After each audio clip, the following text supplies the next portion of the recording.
ఉమ్మడి అనంతపురం జిల్లాకు విచ్చేసినటువంటి పెద్దలు, గౌరవనీయులు, పూజ్యులు నారా చంద్రబాబు నాయుడు గారికి, అదేవిధంగా వేదిక మీద ఉన్నటువంటి జనసేన తెలుగుదేశం ముఖ్య నాయకులకు, అదేవిధంగా జిల్లా నలుమూల నుంచి విచ్చేసినటువంటి జనసేన పార్టీ కార్యకర్తలకు, తెలుగుదేశం పార్టీ కార్యకర్తలకు నమస్కారాలు తెలియజేసుకుంటున్నా.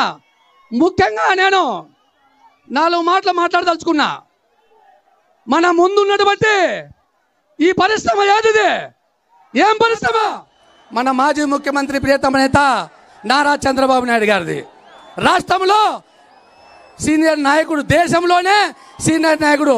అటువంటి నాయకుడిని తీసుకెళ్లి జైల్లో పెడితే పవన్ కళ్యాణ్ గారు చెల్లించిపోయారు.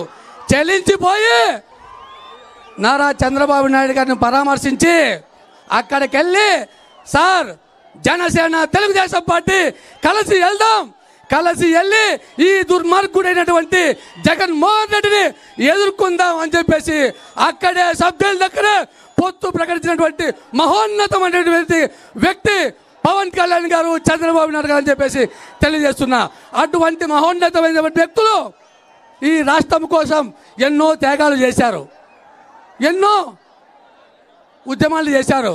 ఒకటే చెప్తా ఉన్నాం, గత 5 సంవత్సరాల నుంచి జనసేన తెలుగుదేశం పార్టీ కార్యకర్తలు ఎన్నో కేసులతో ఎన్నో బాధలు పడుతూ ఉన్నారు.